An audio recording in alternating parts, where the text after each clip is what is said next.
گوش کن منو. اول فرمایش منو تیار کن. عذر زیاد بخشش میپرسم بچم من ندونستم که نه تربیه درست میداشتی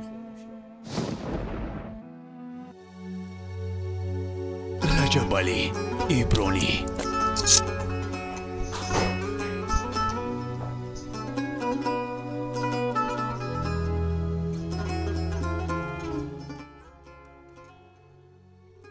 ای بچه لا بپا اینجا بیا. آیا میدونی ترک کلانت با هسته؟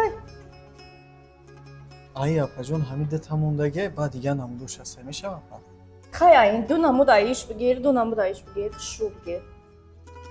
چورتا ها؟ ها چورتا. قبول آیازی شو کرده دیم. اپا جونی من در چه خیلی کروبکا اپاکوفکا کنم کدام کروبکت نشون تی؟ این اپا نه او بزی بای. ایش خیلی؟ این نمود نه این نمودش هسته نه اوران بزی بای. او کروبکا رو بینم.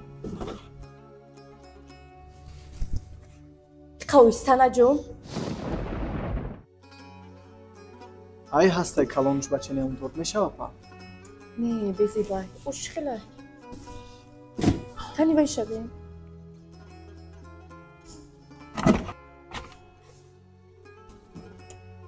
یو هردش یا نمودن اپا جون فرق ندارن ای او نیسته. او را بین پچق مچقه فرق دارد. بگی همیده.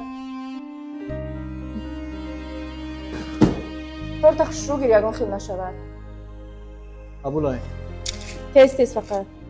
السلام علیکم سلام علیکم سلام جون خوش اومدین بچه جان از این سوزه رحمت ناز خوش اومدین در مغازین تو یچ پرسان همین طور قسم کرده میفروشه خاله جونی من شما ببینین انتخاب کنین محقول کنین کدام نمودش در کارای چی قدری که در کارای ما قسم کرده اینا ترازو موندگی های میگیرم شما دا پیشنهاد میکنم دیدن کنین خاله جون کدامش خوبتر باشه شما میدونین یا باشه ببینین همش خوبه همش بهترینه ای کدامش که شما دا محقول های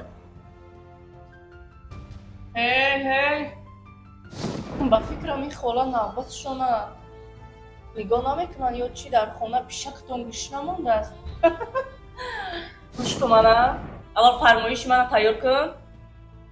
دوستان عزیز شما میدونین که ای شامپونی خریدگیتون ای صابونی خریدگیتون ای زوبنای پست خریدگیتون هر ماه اویلک میگیرین نمیدونستین برای همین بعدی خطی خواهران مادران و پجانکا میرسونم که شرکت فابریک برای هر یک شما شرایط خوبی کاری فراهم آورده که شما میتونین در خونه‌تون نشسته خونه نوبر اومده توسط همون تلفن موبیلیتون در یک ماه 3000 تا 15000 تومانی کار کنین برای با کار قبول شدن دیپلم لازم نیست زبان‌های خارجی را دانستن لازم نیست دانشجو دخترکا شما را هم 100% میتونین کار کنین اپایی که در کارخانه‌های دولتی و کارخانه‌های شخصی کار میکنین شما را هم 100% میتونین که کار کنین فقط برای با کار قبول شدن چیکار میکنین رقم‌های واتساپ بالای اکران بده اپاجانی رابیه ماده دایرکتر شرکت فابریک مراجعت میکنین در واتساپش اپای ما تمام نزدیکی کارا نقطه به نقطه شما را بفهمونه یادتون میته و شما را میتونین رنگ اپاجانی ما هر ماه پول به دست بیارین و یک چیز را نگفتن همونو فراموش نکنین هر یک نفری که حاضر نمی اپاجانی ما می نویسه در واتساپش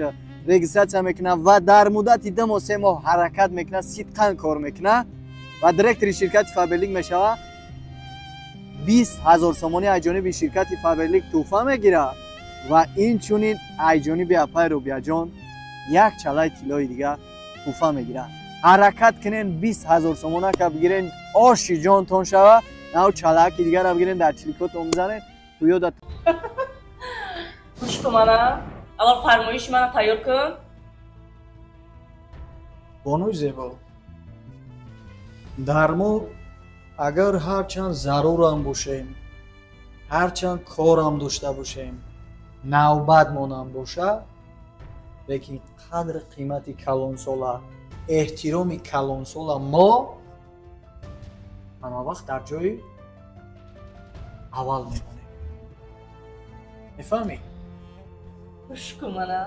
من به نصیحت تو احتیاج ندارم با من درسی ادب و چون چی یاد نته چی اگر این خولا این قدر تار گیره من 4 تا تار میگیرم میدونی؟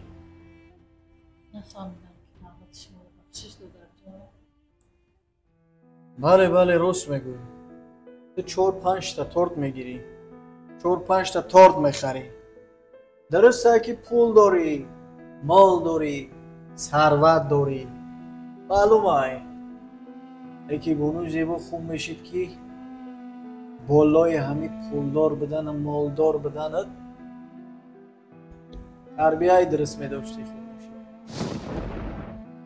رفتار خوب میداشتی خوب میشی، احترام میگذاشتی خوب میشی. تو با من درس احترام یا نتی وظیفت اجرا کن. درست میگوی. تو احتیاج به تربیه دادن من نداری و من تو را 10 سالم تربیه بدم تو تربیه نمیابی. چون که آدمی تربیه میافتگی در این سین سال علاقه تربیه میافت. میفهمی؟ و همین خاطر ما در آدمای بی تربیه چیزی میفروختگی نداریم، داد و گرفت نداریم، درمان شده شامده. گوش کن منه.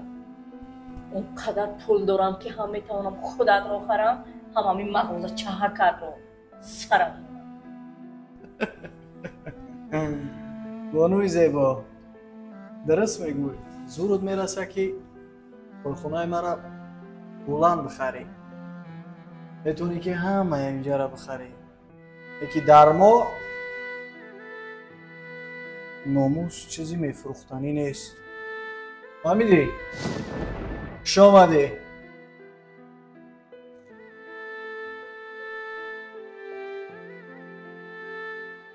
چجا عذر زیاد بخشش میپرسم بچم.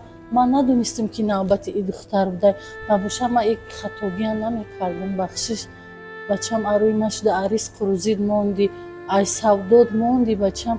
بخشش میپرسم باور که به خدا که نمیدونستم که نوبت این دختر بوده. خلا جونی من یگان مایده زیغ نشیم، فکر نکنین یگان جای بخششش هم نیست. ما را ببخشین که هم خیلی کلینت قدی رو پرو شدیم. بدونی خلای من رزق روزی ما در دستی خیلی آدمای بی تربیه نیست. رزق روزی ما در دستی خداوند خدا نغز میدونه. خلا جان هیچ گپ نداره. این خرید شما میخرین، یک از دیگه میخرن، میگن کو ذره ذره جمع شود عاقبت دریو شود.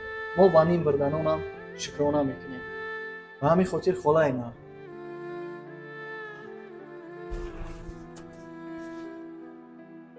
همین را انتخاب کردی نه خلا؟ نگی نیم کشه بچه من تا زورم نمیرسه. نه بچه مامو نیم قسم بسه بچه جان زوری من نمیرسه. دایت کلون کسلی دارم در خانه بچه جان اما نیم تش بسه. خلا جان همین را برداشته برده میتونین؟ برداشته برده که بتونین خلا جانی من؟ یگان نیم تنه مرحمت چی میشه بچه؟ 100% میشه. برین در حق ما یک هفته بکنیم، یک هفته بکنیم که خداوند در کسب کاری ما برکت بده. خدا جان رحمت کلام بچم برکت زندگی بینی بچم. زندگی مثل همه تورت دائما شیرین باشه. همه خیلی قطی فرزند داد قطی زن داد اما وقت باشه. هیچ وقت دستی کمان نبینی، هیچ وقت دلی کمان نبینی بچم.